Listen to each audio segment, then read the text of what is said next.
Hi kids, and welcome to Disney Animation Reviews. I'm Josiah Milky.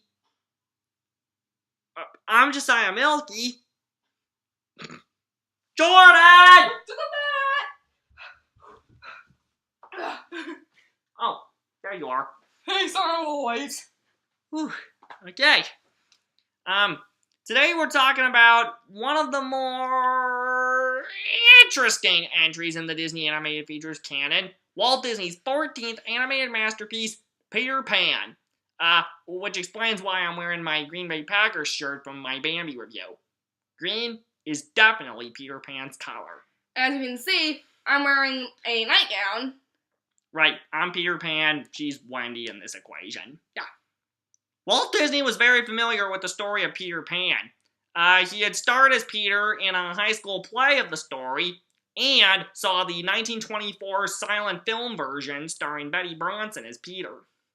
Walt started kicking around an idea to make Peter Pan as an animated feature in the late 1930s, while he was still working on Snow White. In 1939, he acquired the film rights, and by early 1940, storyboards were begun. But it wasn't a smooth ride. By 1941, they had an early story reel done, but it was a lot darker. The original version was much darker than the version we know today. They used to have a subplot where Nana the dog went with Peter and the children to Neverland, and some of the songs were different. But by 1941, they had an early story reel, but they had to put it on hold when World War II started. Yep. After the war, Walt Disney brought Peter Pan back into development, and progress continued throughout the 1940s. Peter Pan was finally released in February of 1953. Just about 1.5 years after Alice in Wonderland. That was the last animated Disney film before Peter Pan. And February 1953, that means Peter Pan celebrated its 65th anniversary this year. Wow. Happy anniversary. It just had its latest home video release, which we'll talk about later. But first, let's talk about the movie itself.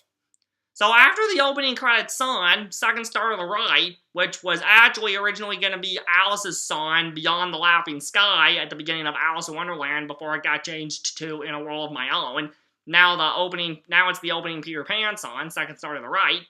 We're introduced to the Darling family. There's the parents, Mr. and Mrs. Darling, the kids, Wendy, John, and Michael, Wendy being the eldest and the supreme authority on Peter Pan, Michael being the youngest, and their dog Nana, who serves as their nurse. The kids have grown up hearing the stories of Peter Pan, and Wendy loves telling them these stories. Her parents think she needs to grow up and tell her it's her last night in the nursery before they head off to a party. But the minute they leave, Peter Pan shows up looking for his lost shadow. Wendy helps him find it and sews it back on for him. Then, to prevent her from growing up, he offers to take her and the boys to Neverland, and this is what starts their adventure. When Peter's friend Tinkerbell sprinkles pixie dust on them to help them fly, and they go off to Neverland, and we get the song You Can Fly. If it's not Second Star to the Right, I think You Can Fly is probably the most iconic song in the movie. I agree. From there, we actually get to Neverland, and then we get to see, basically it's another episodic movie showing the gang on a bunch of Neverland adventures.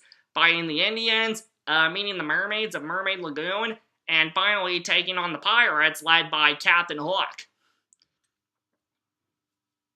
As an episodic movie, I gotta say Peter Pan is pretty enjoyable. There's some good parts with the Lost Boys, follow the leader sequence, and of course the pirates. Captain Hook is probably one of my favorite classic Disney villains, because he tries to be villainous, but he's really just a big goofball.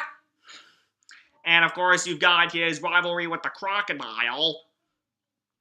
And an interesting story about the crocodile is he's got probably the most famous deleted song in any animated Disney film, Never Smile at a Crocodile. They had lyrics written for it, but then they thought it would be better if it was just musical. Later media from Disney has had the song with lyrics, though. Yeah. Frank Thomas, one of Disney's top animators, was the animator on Captain Hook. And the voice of Captain Hook and Mr. Darling is Hans Conried, who was a big stage actor in the 30s and 40s. and he voices both Captain Hook and Mr. Darling in keeping with the stage tradition of having Captain Hook and Mr. Darling both played by the same guy. Oh.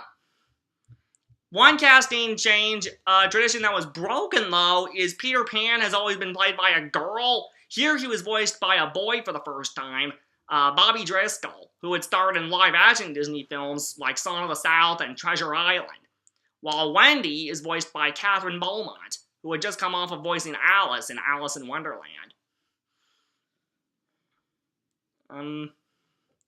So, where does Peter Pan stand for me? It's kind of hard to say. It's a classic for sure, but with the episodicness, it's not as bad as Alice in Wonderland, but it's not as good as Pinocchio either. I feel like the film kind of drags at parts, particularly the Indians. The part with the Indians has drawn up a lot of controversy, because people claim that the Indians were drawn wrong, and the song, What Makes the Red Man Red, which is the song they sing, that just makes the controversy all the worst. I don't know. Peter Pan is definitely one of my personal favorites. Oh yeah? What are your thoughts? Well, the Peter and Wendy duo is definitely pretty strong. I like Wendy's Lullaby, Your Mother and Mine. It's very pretty. Catherine Beaumont's a great singer, like she was in Alice. Right. And the character of Tinkerbell, I kind of like how they kind of, help her grow. Well, actually there's a fun story about Tinkerbell. In the past, Tinkerbell has always been a spot of light, but in Disney's animation medium, they can't do that, so one of Disney's 9 old men, one of his great animators, Mark Davis, came up with the design of Tinkerbell, who is Peter Pan's fairy sidekick, and she never talks, but she makes her feelings made through the comical faces she makes, and she gets red when she gets really mad. Oof, creepy. Tinkerbell has gone on to become something of a mascot for the Walt Disney Company, and even has her own star on the Hollywood Walk of Fame, along with Mickey Mouse, Winnie the Pooh, and some other classic Disney characters. Tinkerbell was so popular, you usually see her in the opening Disney logos of home video releases of your favorite Disney movies, and about 10 years ago, she even got to talk as she went to star in her own series of computer-animated direct-to-DVD films from Disney Toon Studios. See? Wow. They are pretty good in computer animation. So Tinkerbell's definitely an upside to Peter Pan, because this is the movie that introduced her, and she's gone on to be one of Disney's top mascots. So if you're gonna watch this movie, you should definitely watch it for her and Captain Hook. Peter Pan has 7 songs, the most notable ones being Second Star to the Right, You Can Fly, and probably the Lost Boys song, Follow the Leader. I agree. There are some other good songs too, but I think those are the 3 best ones. Yeah. Peter Pan will definitely never be a top 10 classic, but it'll definitely never be a bottom 10 classic either in the Disney Animated Features canon. It's a classic through and through. It's not the best classic, but if you haven't seen it and you have little kids, you should definitely turn it on for them. Okay. They'll definitely enjoy it for the characters. I'd say definitely watch it for Captain Hook and Tinkerbell. If nothing else, you should definitely watch Peter Pan for those characters. So the film's latest home video release was actually not too long ago. It celebrated its 65th anniversary this year, and they celebrated by making Peter Pan the next entry in the Walt Disney Signature Collection on Blu-ray and digital. The release actually came out earlier this month, in June of 2018. Like any Signature Collection release, they carry over many bonus features from past home video releases, including deleted scenes and songs, audio commentary, behind-the-scenes features, and music videos. And then for bonus features that are new to the Signature Collection release, there's a featurette where Catherine Beaumont and Paul Collins, the voices of Wendy and John Darling, reflect on what it was like making the film. And there's a couple of karaoke sing-alongs. The Blu-ray also includes 3 versions of the film. The original theatrical release, a Disney View version that displays concept art from the film, where the black bars on the top and bottom of a movie screen would normally be. But in Disney View, they cover those up with concept art. They did a similar thing on the Signature Collection release of Bambi. Oh. And the third version is a sing-along version that lets you sing along with the songs while you watch the movie. That's been a staple of Signature Collection releases at Disney pretty much since they started doing the collection. Oh. So how did Peter Pan grow as a franchise? Nearly 50 years later, Disney Toon Studios produced a theatrical sequel to Peter Pan in Return to Neverland, released to theaters at the end of February 2002. It was actually supposed to be direct-to-DVD, but they decided to make it theatrical instead. This time around, the protagonist is the now adult Wendy's daughter, Jane, who's having trouble believing in Peter Pan. But when Captain Hook kidnaps her and takes her off to Neverland, and then she's rescued by Peter and Tinkerbell, she's forced to rethink her belief in magic. Yeah, Peter Pan 2 is actually I think one of the better Disney sequels. It's okay, I guess. Both Peter Pan films did moderately well at the box office. Peter Pan, of course, got better reviews than Return to Neverland, but they're both moderately enjoyable. As I said, Disney Toon Studios also did a series of computer-animated direct-to-DVD prequels starring Tinkerbell from 2008 to 2015. It was 6 movies, a 22-minute TV special, and a 6-minute short. Okay. They wanted to do more, but they ran into story problems.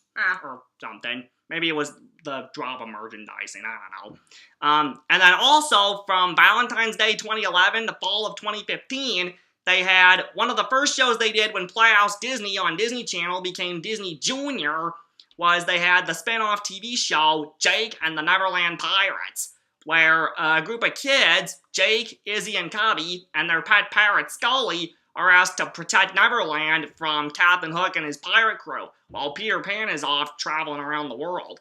Oh. Peter Pan, the Darling Children, and Tinkerbell have made occasional guest appearances on the show. Mm-hmm. So while Peter Pan will never be one of my personal favorite animated classics, if you have little kids, you'll definitely want to put this on for them, for the characters, especially Tinkerbell and Captain Hook, and the songs. It's not the best Disney classic ever, but it's definitely one you should check out maybe once or twice every couple of years or so. And remember, when you wish upon a star and have an insane sense of practicality, your dreams come true. Until next time! Goodbye!